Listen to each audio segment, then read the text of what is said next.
కావచ్చు అధ్యక్ష. అదేవిధంగా బ్యాంకర్ల అనేక సంస్కరణలు చేసినటువంటి వ్యక్తిగా ఆర్బీఐ గవర్నర్గా పనిచేసే అనుభవం తర్వాత మరి మా జిల్లాకు సంబంధించి తెలంగాణ ముద్దుబిడ్డ అయినటువంటి పివి నరసింహారావు గారి హయాం లోపల మరి ఆర్థిక మంత్రిగా బాధ్యతలు చేపట్టినటువంటి విషయం కావచ్చు. ఆ విధంగా అనేకమైనటువంటి కార్యక్రమాలు చేపట్టినటువంటి మన్మోహన్ సింగ్ గారిని సందర్భంగా జ్ఞాపకం చేసుకోవడం అధ్యక్ష. వారి హయాంలో ముఖ్యంగా 2004 నుంచి 2009తో పాటుగా 2009 నుంచి 14 దాకా ఆహార భద్రత చట్టం తీసుకొచ్చినాడు. దానికి భూసేకరణ చట్టంతో పాటుగా స్ట్రీట్ వెండర్స్కు సంబంధించి కావచ్చు.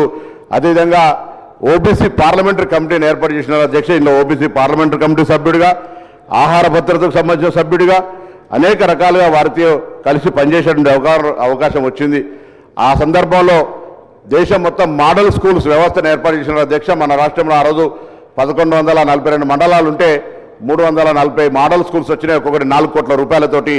నా కరీంనగర్ పార్లమెంట్ నియోజకవర్గంలో 31 మండలాలు ఉంటే 29 మోడల్ స్కూల్స్ తెచ్చుకోగలిగినాం ఆ రోజు.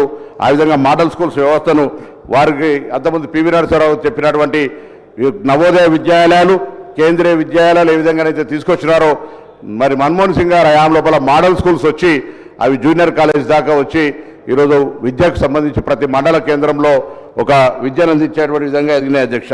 ఇక ఆర్థిక మంత్రిగా వారు తీసుకున్నటువంటి అనేక అంశాలు తీసుకుంటే 5 సంవత్సరాలు 91 నుంచి 96 దాకా మైనార్టీలో ఉన్నటువంటి ప్రభుత్వానికి సంబంధించి మరి పివి నరసింహారావు గారి యొక్క సంస్కరణలు ఆర్థికంగా ఏ విధంగా ఉండే, భారతదేశం ఏ పరిస్థితి నుంచి ఏ పరిస్థితి దాకా తీసుకొచ్చినారు అనేటువంటి మాట ఇప్పుడున్నటువంటి సభలో ఉన్నటువంటి వక్తలందరూ కూడా మాట్లాడినారు.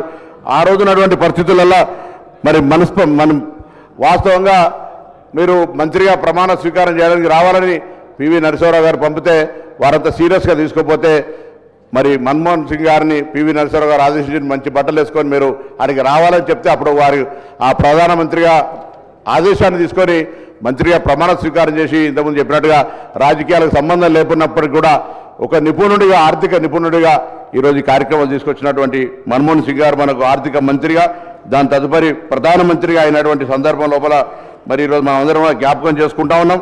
ఈ సందర్భం లోపల ఇంతకుముందు ముఖ్యమంత్రి గారు చెప్పినట్టుగా ఎస్పీజీ అయితే ఒక గ్లోబలైజేషన్కి తీసుకొచ్చినటువంటి పద్ధతి ఉందో దాని ద్వారా ఈ దేశం ఇంత పెద్ద ఎత్తున మనం విస్తరించుకోగలుగుతా ఉన్నాం.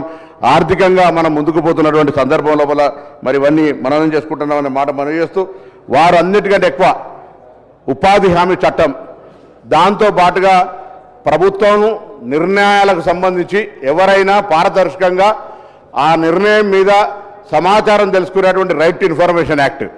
ఇది ఏ రాజకీయ నాయకుడు, ఏ ప్రపంచంలో ఎవరు కూడా ధైర్యం చేయని విధంగా, దాని తర్వాత సరే రాజకీయాల సంబంధం లేదు, రాజకీయాలు దానికి ఏ విధంగా నీరుగార్చులు అనేటువంటి చర్చ ఇప్పుడు అవసరం లేదు. కానీ ఆర్టీఐ యాక్ట్ తీసుకొచ్చి పారదర్శకతకు సంబంధించి ఒక పెద్ద గొప్ప పేరు తీసుకొచ్చుకున్న వ్యక్తి. ఆ విధంగా మరి ఆర్టీఐ యాక్ట్ని తీసుకొచ్చడం, అదేవిధంగా భూసేకరణకు సంబంధించి కావచ్చు, లేదా ఫుడ్ ఫర్ యాక్ట్, ఆహార భద్రత కావచ్చు, లేదా జాతీయ ఈ యొక్క 72,000 కోట్ల రూపాయల రుణమాఫీ ఆ రోజు 12,000 కోట్ల రూపాయలు ఆంధ్రప్రదేశ్కే మాఫీ అనే సంగతి కావచ్చు. ఆ విధంగా 1894లో అప్పటి చట్టాలను మార్చి 2013లో భూసేకరణ చట్టం కావచ్చు. ఈ విధంగా చారిత్రాత్మకంగా అనేకమైనటువంటి చట్టాలు తీసుకోవడంతో పాటుగా ప్రత్యేకంగా తెలంగాణకు సంబంధించి ఈరోజు మనం మాట్లాడుకుంటున్నటువంటి రాజధాని హైదరాబాద్ సంబంధించినటువంటితో సహా తెలంగాణ ఇవ్వడానికి వారు ఏ విధంగా సమయస్ఫూర్తి చూపెట్టి హైదరాబాద్తో సహా తెలంగాణ ఇవ్వడానికి వారు చూపెట్టినటువంటి కావచ్చు.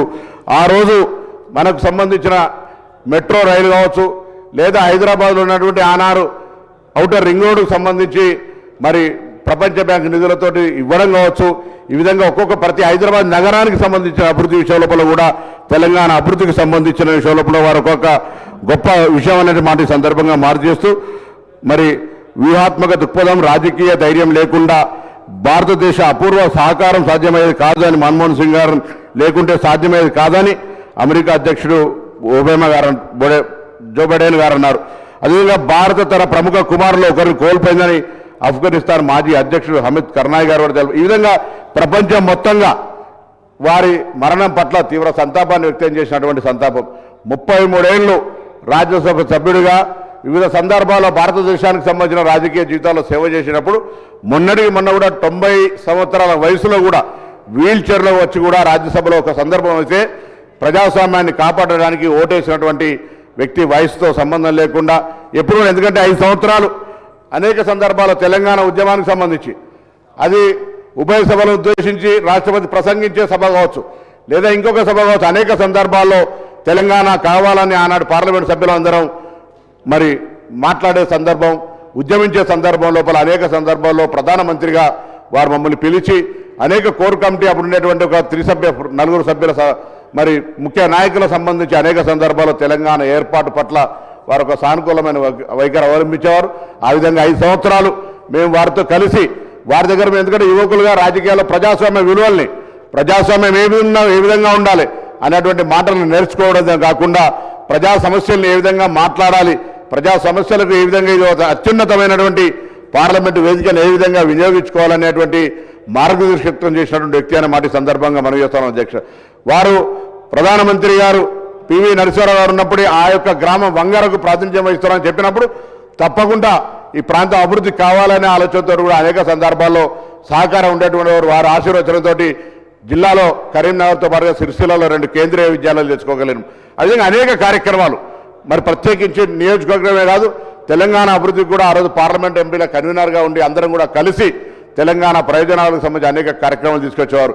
సరే జైపాల్ రెడ్డి గారు లేరు మధ్యలో, జైపాల్ రెడ్డి గారు కానీ ఆనాడు తెలంగాణ నుంచి ప్రాతినిధ్యం వహిస్తున్న మంత్రులు కానీ సహచర పార్లమెంటు సభ్యులు కానీ అందరూ కూడా మరి మన్మోహన్ సింగ్ గారితో తెలంగాణ ప్రయోజనాలకు సంబంధించి అనేక సందర్భాల్లో చర్చ చేసినారు అధ్యక్ష.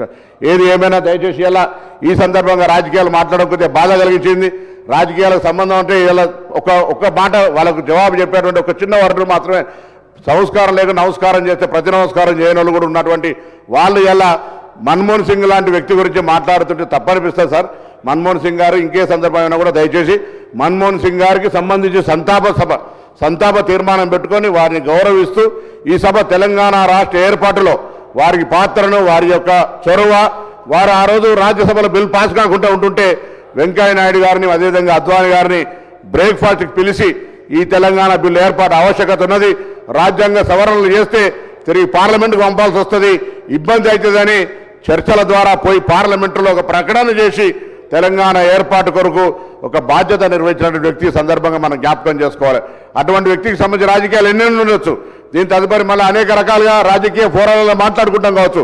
కానీ ఇవాళ తెలంగాణ ఏర్పాటుకు సంబంధించి ఆనాడు ప్రధానమంత్రిగా ఒకవేళ తను సముఖంగా లేనట్టయితే తెలంగాణ రాష్ట్రం ఏర్పడేది కాదు అనే అంశాన్ని మనందరం కూడా మరవద్దు అనే మాట సందర్భంగా మనం చేస్తూ తప్పకుండా తెలంగాణ ఏర్పాటుకు సంబంధించినటువంటి బాధ్యత కావచ్చు, లేదా ప్రధానమంత్రి మన్మోహన్ సింగ్ గారు మౌనంగా ఉంటూనే వారి యొక్క ఇచ్చినటువంటి నిర్ణయాలు ఇవాళ ప్రతి రాజకీయ పార్టీ, ప్రతి ప్రభుత్వం అమలు చేసి ఈ దేశ నిర్మాణంలో ఉపయోగించుకుంటున్నటువంటి అంశం కావచ్చు, ఆధార్ కార్డు కావచ్చు, ఇతరత్ర అనేక రకాలుగా అవన్నింటినీ మనం జ్ఞాపకం చేసుకుంటూ ఈ సభ ద్వారా వారితోటి 5 సంవత్సరాలు కలిసి పనిచేసినటువంటి అనుభవం దృష్టిలో ఉంచుకొని వారికి హృదయపూర్వకంగా నివాళులు అర్పిస్తూ వారి కుటుంబ సభ్యులందరికీ కూడా సంతాపాన్ని తెలియజేస్తూ మరి గౌరవ ముఖ్యమంత్రి గారు సభానాయకుడిగా ప్రవేశపెట్టినటువంటి తీర్మానాన్ని ఆమోదిస్తూ మిగతా సభ్యుల సూచనలను కూడా పరిగణలోకి తీసుకొని వారి ఘనంగా ఈ సభ నివాళులు అర్పిస్తుందనే మాట మనం చేస్తూ సెలవు తీసుకుంటున్నాం అధ్యక్ష.